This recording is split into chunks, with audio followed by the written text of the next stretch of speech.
ሰላም ቅዱሳን በጌታ በኢየሱስ ክርስቶስም ሰላም ላችኋለሁ። ዛሬ በፍለፊታችሁ የመጣሁትኝ አንደኛ ነገር በውስጥ ያለውን የእግዚአብሔርን ቃል ኢምፓርት ላደርጋችሁ ነውና አንዲት ቦታ የእግዚአብሔርን ቃል እናያለን። እዚህ ዮሐንስ ወንጌል ምዕራፍ 2 ቁጥር 23 ላይ ያለችውን ቃል እንዲላል ጌታ በኢየሱስ ክርስቶስም አነባለሁ። በፋሲካ በዓልም በኢየሩሳሌም ሳለ ያደረገውን ምልክት ባይ ብዙ ሰዎች ሰሙ፣ አመኑ።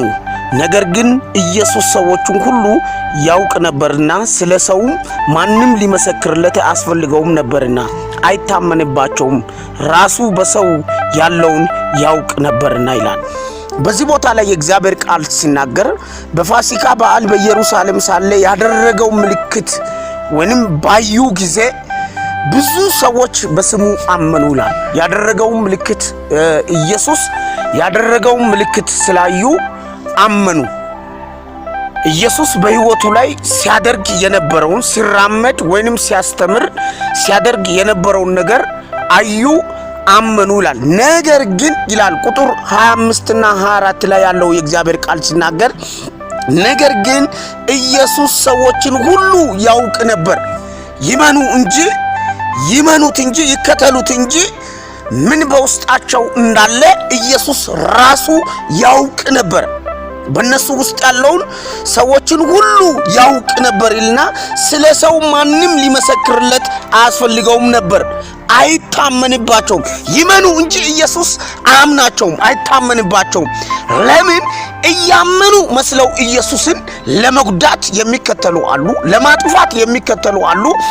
እስቲል ነው ለሱ ክፋትን የሚፈልጉ፣ ለሱ ጥፋትን የሚፈልጉ፣ ለሱ መውደቅን የሚፈልጉ ሰዎች በመካከል አለ። እነ ይሁዳ አሳልፈው ሊሸጡት ያሉ ሰዎች በመካከል አሉ። የሚሸጥም ዛሬ በዙሪያ ያጀበ ወይንም የሚከተል የሚያጨበጭብልህ ሁሉ የተቀበለ አይደለም ወዳጄ። አንድ መልእክት እነግርሃለሁ። በዙሪያ ሰዎች ሲበዛ፣ በዙሪያ ሰዎች ሲከተሉ የተቀበሉህና የወደዱህ እንዳይመስሉ።